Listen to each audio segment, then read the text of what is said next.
Bhagavad-Gita Simplified series. Let us begin today's session with a few prayers.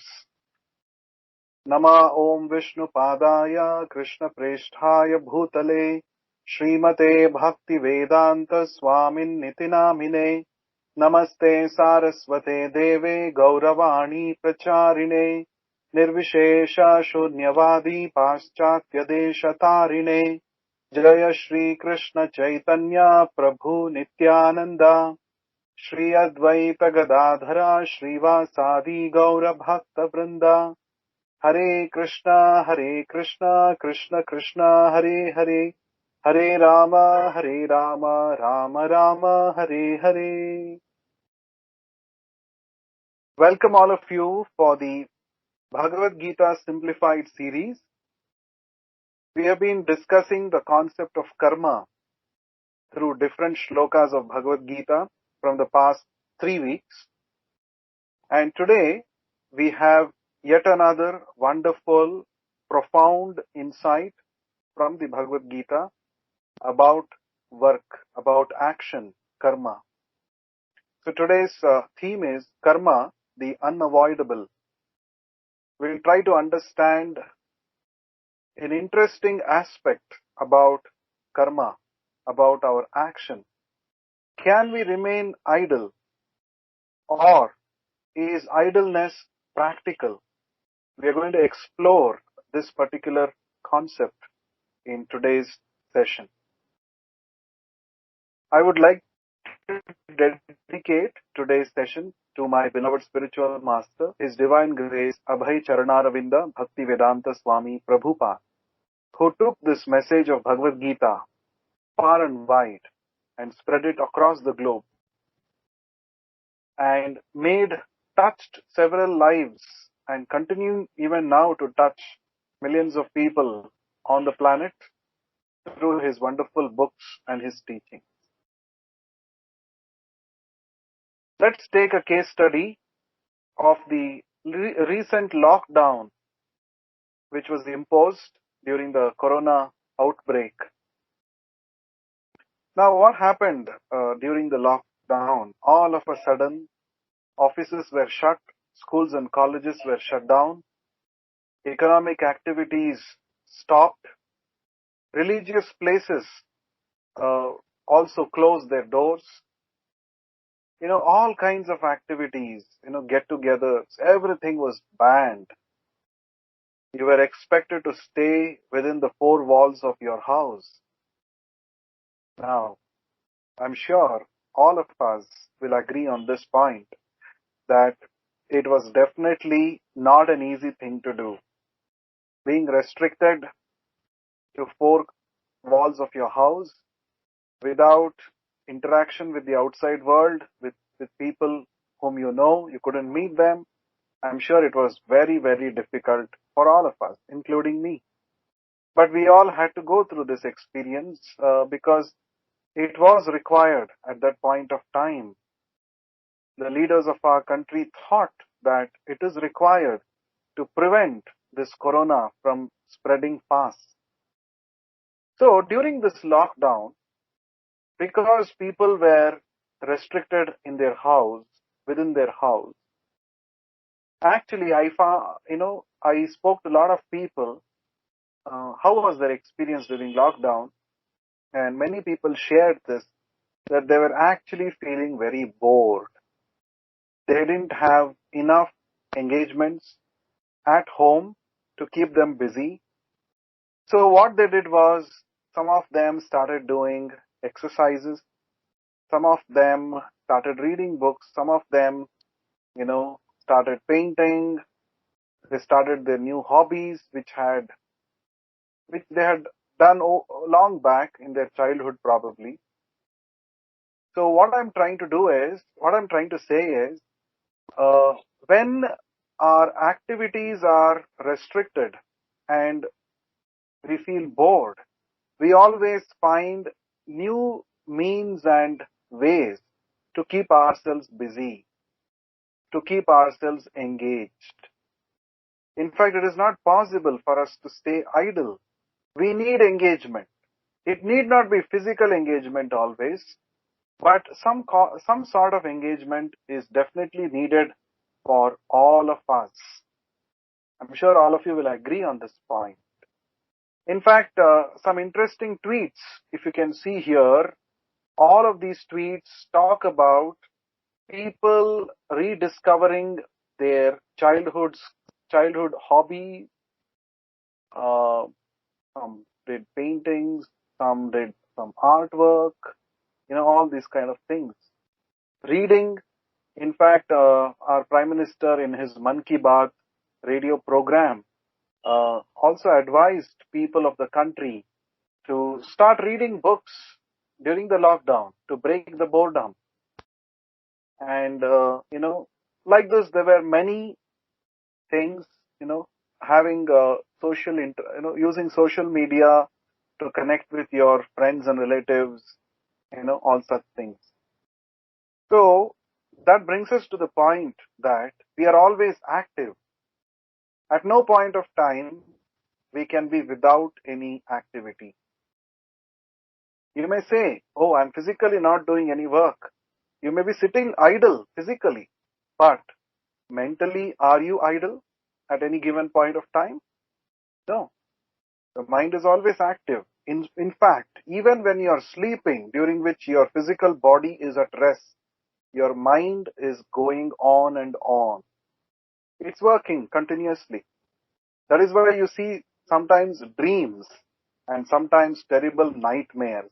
That is all because the mind is still active, even though physically you are not doing any work. So, this is actually the key idea of today's discussion, as brought about by Lord Krishna in the 3rd chapter of the Bhagavad-Gita, shloka number 5. Let me read the shloka for all of you. Nahi kaschit kshanamapi jatu tishtatya karma krit karyate hi avashak karma sarvah prakriti jair gunaihi. The meaning of this is, Lord Krishna said, all men are forced to act helplessly according to the impulses born of the modes of material nature. Therefore, no one can refrain from doing something, not even for a moment.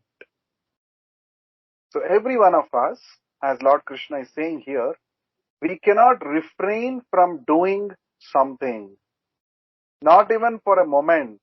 That means every moment actually we are acting. Nahi kaschit kshanam api. Kshanam means a small moment, a moment. Even for a moment, you cannot be akarmakrit. You cannot remain idle. Now why is that? Karyate hi avashak karma sarvaha prakriti jair gunaihi.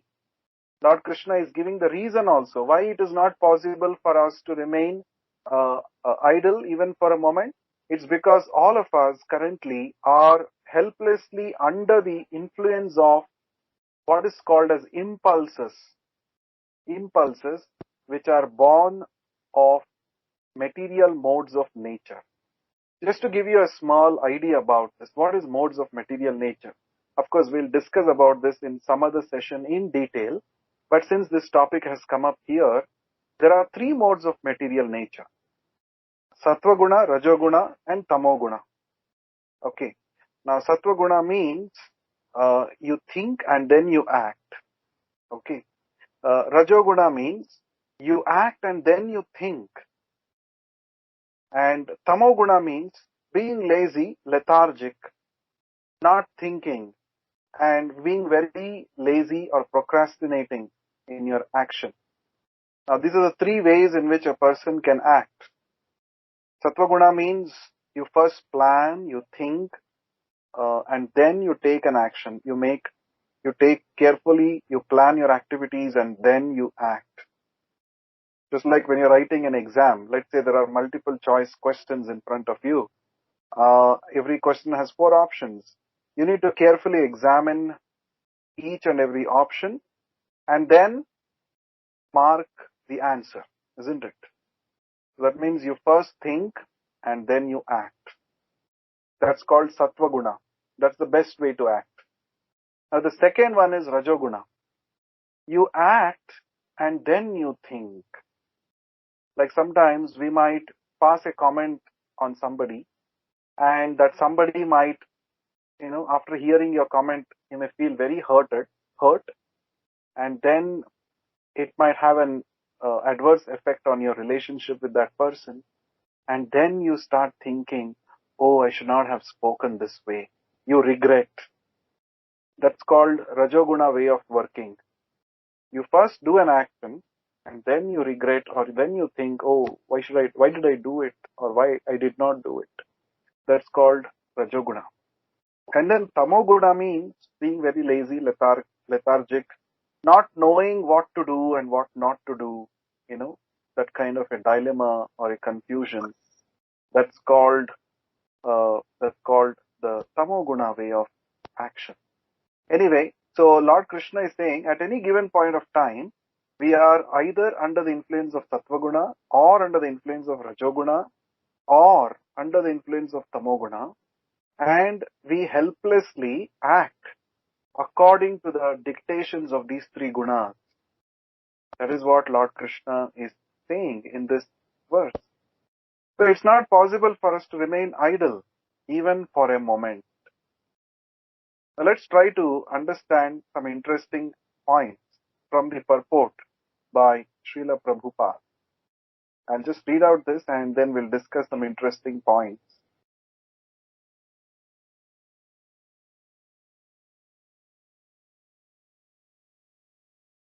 Just a moment. I think there is some issue here. Okay.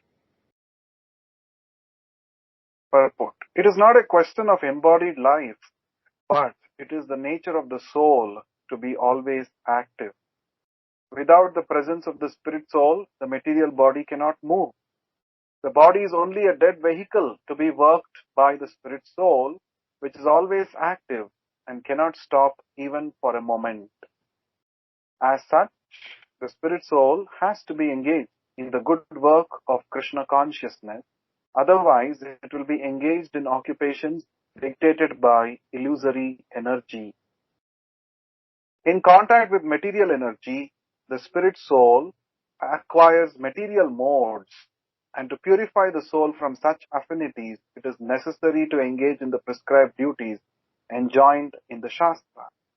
But if the soul is engaged in its natural function of Krishna consciousness, whatever he is able to do is good for him. Now the key point here is, why is that we are always wanting to do something?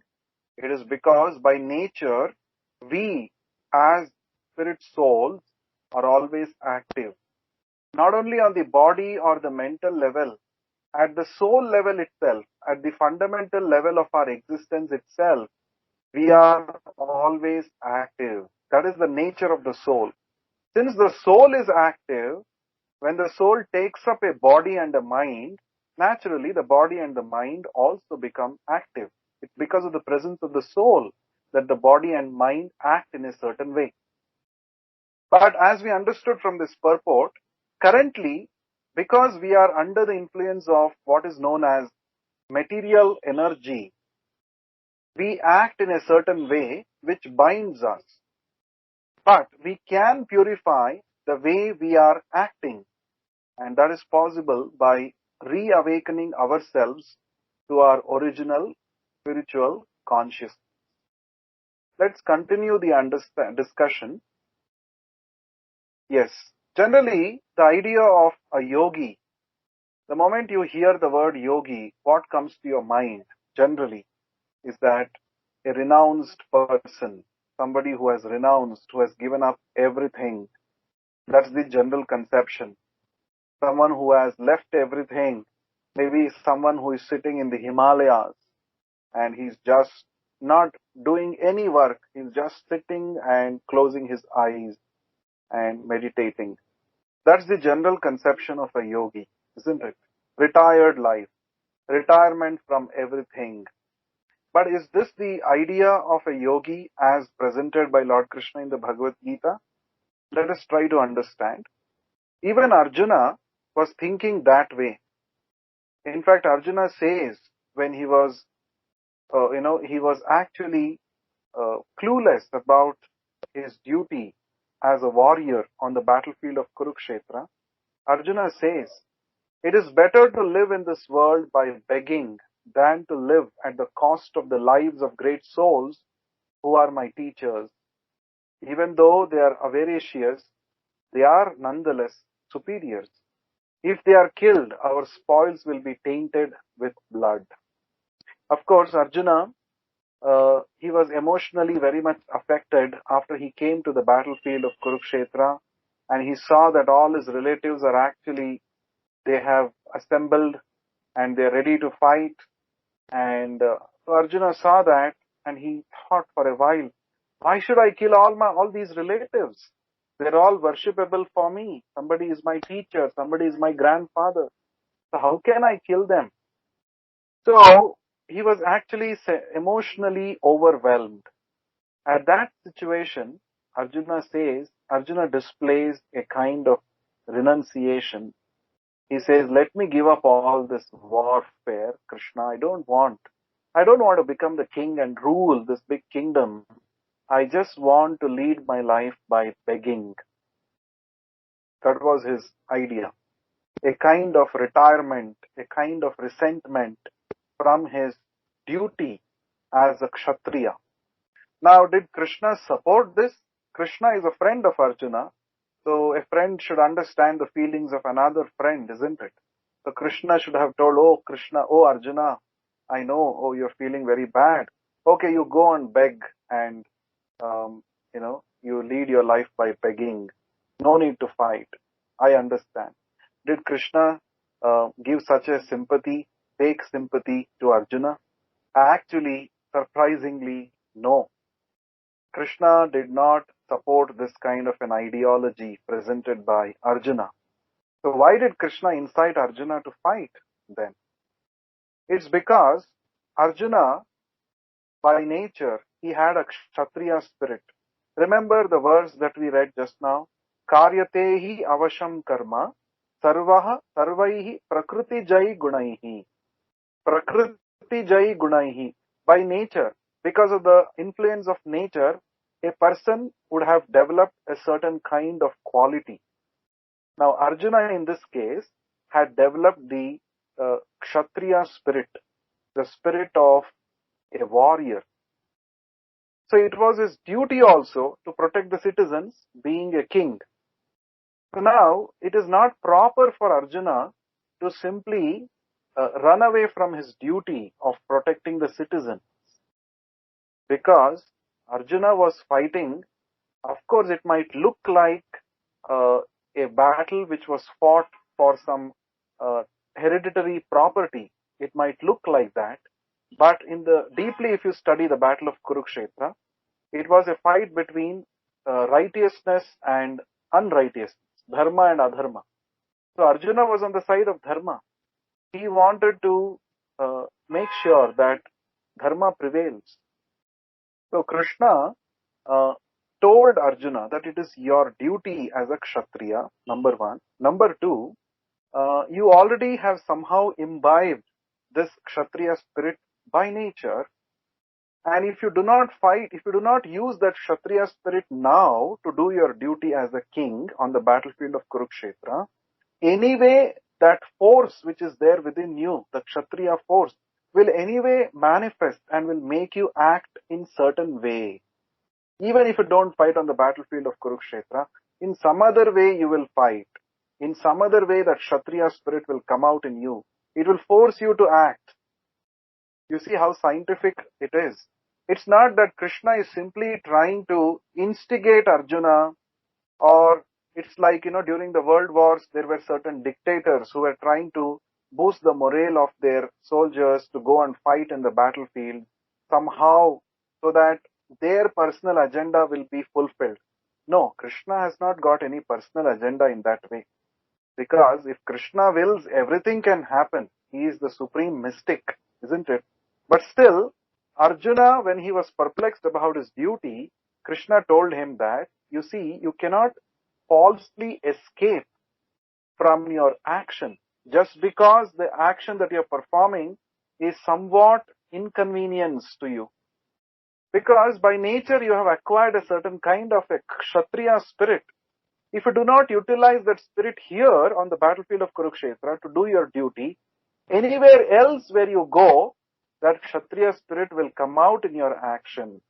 And it might even come out in an unwanted way, in an unproductive way, in a destructive manner. So better you use your Kshatriya spirit here to protect Dharma. So this is how Krishna reasoned out with Arjuna and convinced him to fight. Now that brings us to the point that it is not possible for us to give up acting. In fact, Lord Krishna describes in the 18th chapter of the Bhagavad-Gita, because sometimes there is an understanding, renunciation means giving up everything and going away. So Lord Krishna is addressing that very point here in these three verses. Lord Krishna says, acts of sacrifice, charity and penance are not to be given up, but should be performed. Indeed, sacrifice, charity and penance purify even the great souls. So even the so-called great souls who are highly renounced, even for them there are prescribed duties mentioned. They have to engage themselves in activities called yajna, sacrifice, dana, charity, and tapasya, penance and austerity. That means activity is there. To become idle is not the highest perfection. It's not possible, right? All these activities should be performed without any expectation of result. They should be performed as a matter of duty, O son of Pritha. That is my final opinion. Prescribed duties should never be renounced. If by illusion one gives up his prescribed duties, such renunciation is said to be in the mode of ignorance or tamoguna. So, first of all, it is not possible for us to give up our acting. And secondly, we need to know the right way of action. And when we engage in that kind of an action with proper understanding, then we can actually be situated properly as karma yogi. Let's continue to read the purport. The Srimad Bhagavatam affirms this. Tyaktva swadharmam charanambhujam hare bhajanna pakota pateta yatra kvava bhadram abhudam kovartha apto abhajatam swadharmata. Which means, if someone takes to Krishna consciousness, even though he may not follow the prescribed duties in the Shastra, nor execute the devotional service properly, and even though he may fall down from the standard, there is no loss. But if one carries out all the injunctions for purification in the Shastra, what will it avail him if he is not Krishna conscious? So the purificatory process is necessary for reaching this point of Krishna consciousness. Therefore, sannyasa or any purificatory process is to help reach the ultimate goal of becoming Krishna conscious, without which everything is considered a failure, presents the Bhakti Vedanta purport. So here, interesting point that is brought out by Srila Prabhupada is that why do we act? We engage in activities mentioned in the guided by the scriptures for our purification, and instead of falsely renouncing our activities, thinking that we have become renounced or advanced, the advice is we must engage in those activities which purify us, which will help us to come to an elevated state of consciousness. It is not through inaction that you can attain perfection. It is through properly engaging in the prescribed action that we can attain perfection, just like Arjuna did. Now, some examples. We all have heard the story. The proverb, an idle mind is a devil's workshop. If somebody says, I'll remain idle, is it practical? Not at all practical. It falls. It's not a natural state of living. Sometimes kids are at home when they're alone. What do?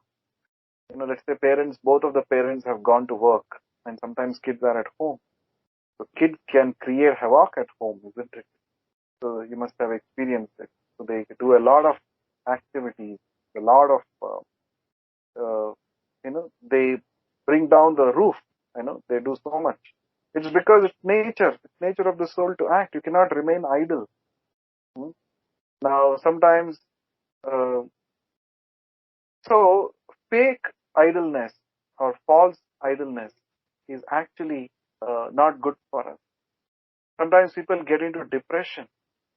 We see sometimes youngsters not being properly engaged.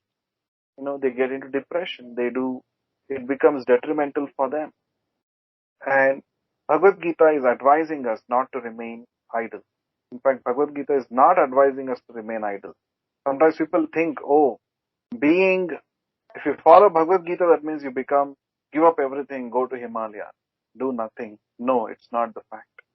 Bhagavad Gita is very scientifically saying it's not possible for us to remain idle. So engagement leads us to engage. What kind of activities we should engage in? There are two kinds of activities. Activities which bind us, activities which liberate us or increase our degree of freedom. Now initially Arjuna was denying that he will not fight. But after hearing the Bhagavad Gita from Krishna, he became convinced that he must fight, he must engage in the battle. And what did Arjuna achieve by doing that particular activity of fighting on the battlefield of Kurukshetra? Arjuna achieved freedom from all these things. Arjuna achieved freedom from his dilemma, his doubts about his duty. Arjuna achieved freedom from being a slave of his mind. Arjuna achieved freedom from guilt of being called a coward by people by escaping from his duty. Arjuna achieved freedom from confusion about his duty. Arjuna achieved freedom from lamentation.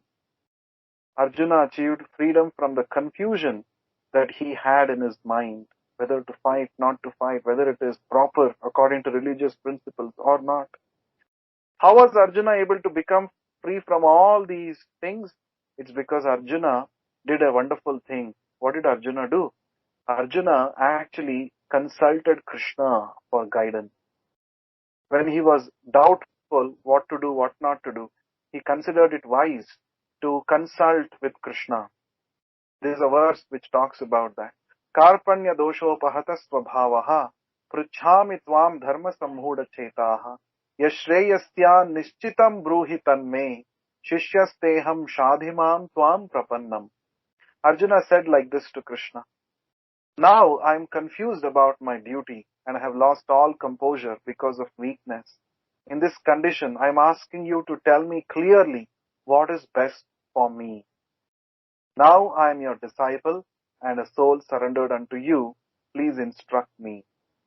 So, when we want to come out of our confusion, we need guidance. And that is what Arjuna did. And when initially Arjuna was not at all clear about his duty. But the best thing that he did was he actually requested Krishna to take the position of a guru, and so that he could get instructions from Krishna and so that he gets clarity about his action. So two things that we understood from today's discussion.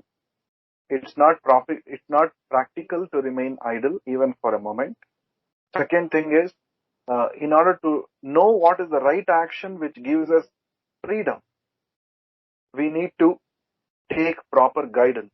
We need to take guidance from the Bhagavad Gita. We need to take guidance from Krishna or his bona fide representative, just like Arjuna. And after taking this guidance, Arjuna became free in his mind. He also attained perfection by becoming victorious, by emerging victorious in the battle. So, let us follow in the footsteps of Arjuna and truly become a karma yogi. Anybody has any questions? We have another 5 to 6 minutes. We can take up your questions. If you have questions, please unmute yourself and ask your question now.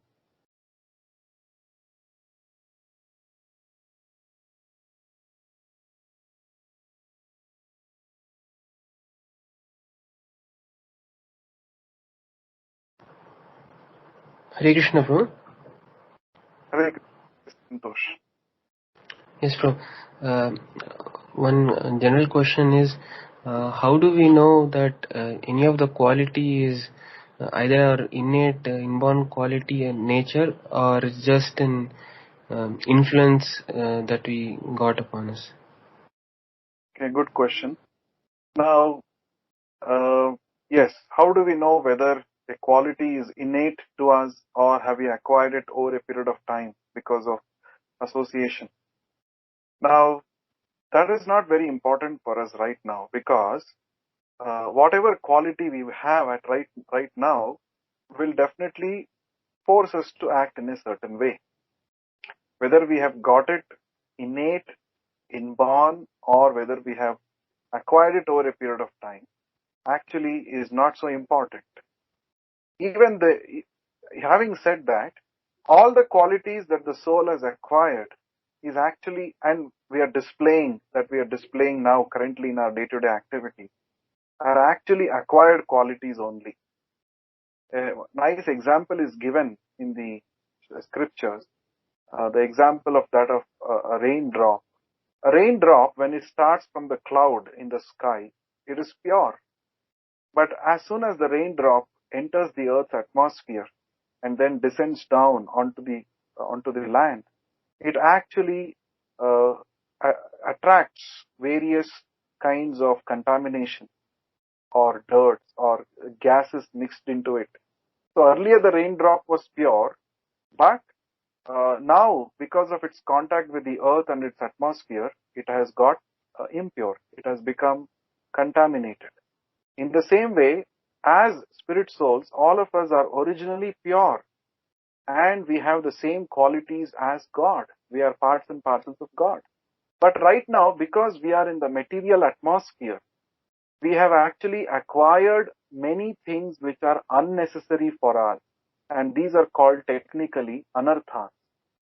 And these are manifested in our day-to-day activities through various ways like kama, krodha, lobha, madha, matsarya, etc.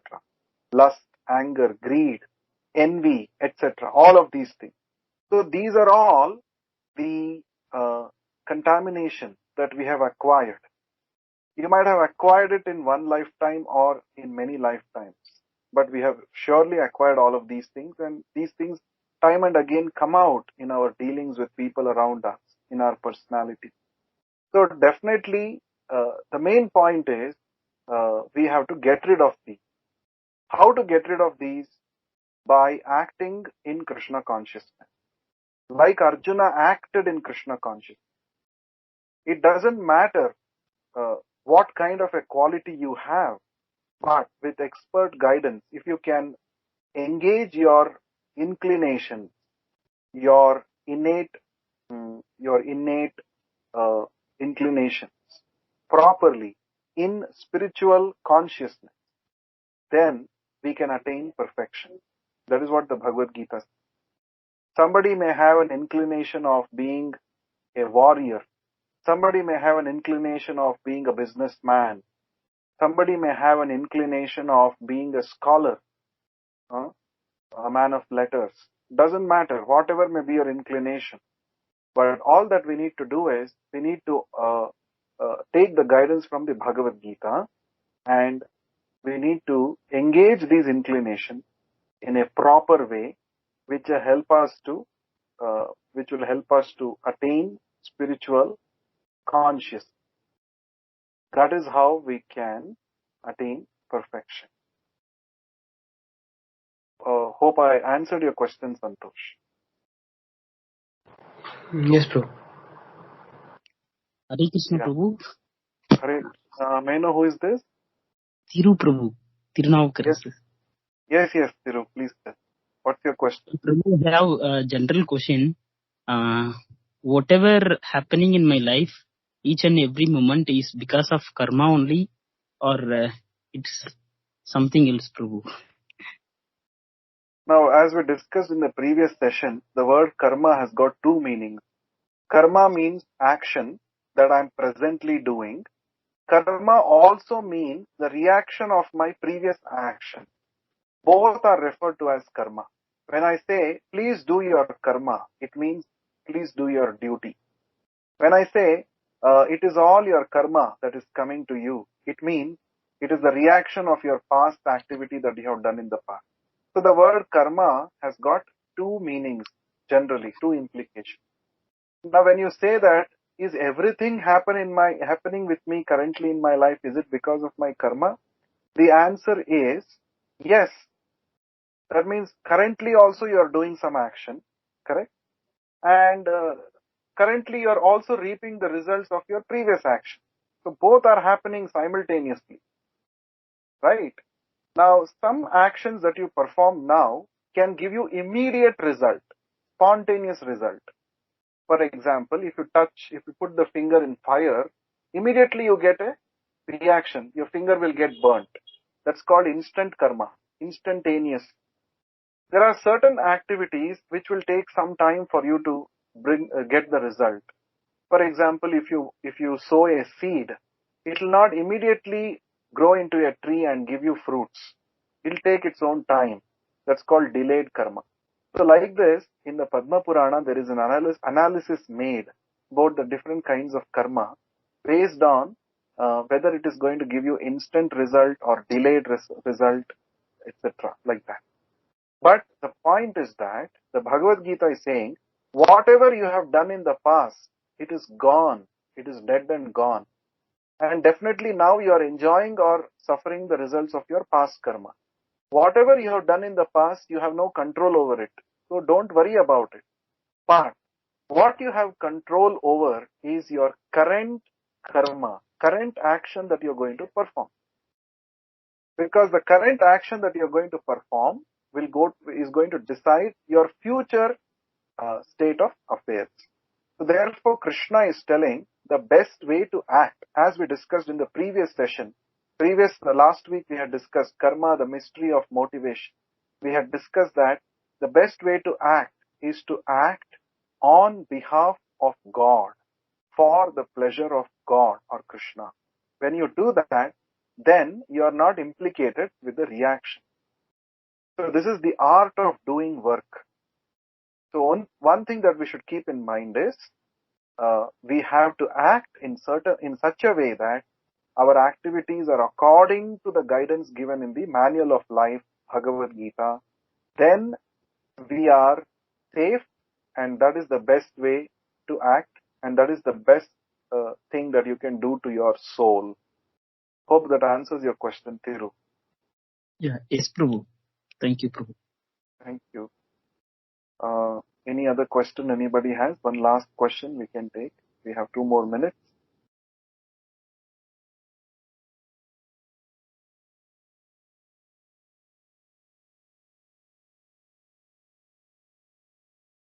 Okay, I think that's it. So thank you all for patiently listening to today's session. I hope it was useful. So don't remain idle. Engage yourself in one or the other activity, but that activity which is going to boost your soul, that is more important. And how do we know which are the activities which boost our soul? The best one is to chant the holy names